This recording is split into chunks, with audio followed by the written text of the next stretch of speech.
On the gas gauge, there's a little arrow that points to the side where the hole for the gas tank is. On this car, it's on the right side.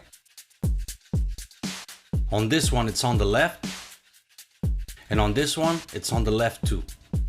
This tip can be useful if you rent or borrow a car, or if you often use different cars.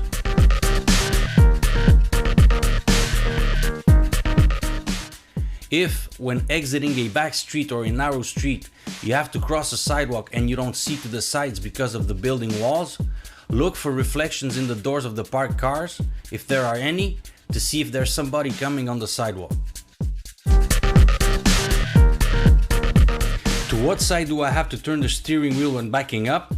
People tend to believe that, for example, if we want to back up to the right, we have to turn the wheel to the left, meaning we have to invert the way we turn the wheel since we're backing up. It's very simple. You always turn the steering wheel to the side where you want to go, no matter if you're backing up or moving forward. If I turn the wheel to the left, I move forward to the left, and if I back up to the left too. If I turn the wheel to the right and move forward, I go to the right, and if I back up, I go to the right too. Example, if I want to parallel park on the right side of the street, I turn the wheel to the right, then I back up.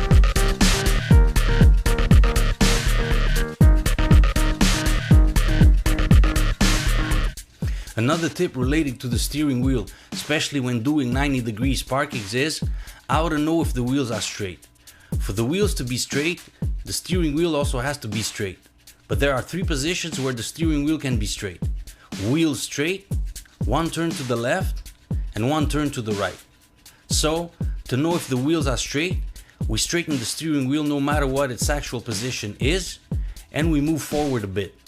If we go straight, it means the wheels are straight. If we go to the left, we turn the steering wheel 1 turn to the right and the wheels are straight. And if we go to the right, we turn the wheel 1 turn to the left and the wheels are straight.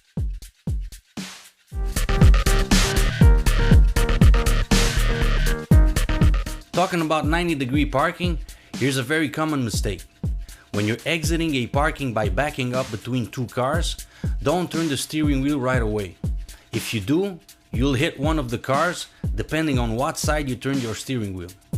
Always back up as much as you can before turning the steering wheel, ideally until you got out of the parking spot completely.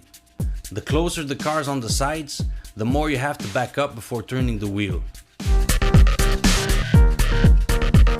If you're driving on a street where there are no parked cars on one side and no visible lines on the asphalt, and you don't know if it's a 1- or 2-way street, look at the panels on the other side of the street. If you see the back of them, like in this case, it means you're on a 2-way street.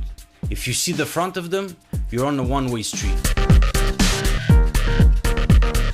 Here we're approaching an intersection where the stop sign on our side is completely hidden by a bush and we only see it at the last second, which is very dangerous, especially if the cars coming on the other axis don't have a stop sign. In this case, look at the other side of the intersection.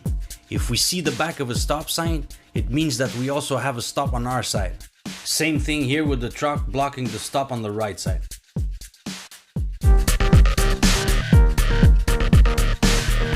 When going from a stopped position on a very steep hill, when you let go of the brakes, the car will have a tendency to back up. If you have a car with an automatic transmission, hold the brake with your left foot and accelerate while letting go of the brake. If you have a manual transmission car, hold the handbrake and lower it while letting go of the clutch and accelerating a bit. When you try to start the engine and the ignition key won't turn because it's blocked, it's because the steering wheel is also blocked. In that case, move the steering wheel to the left and right with your left hand while turning the key at the same time.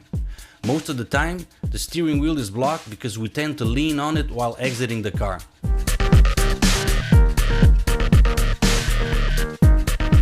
If a vehicle is following you closely with its I-beams on, you'll be blinded.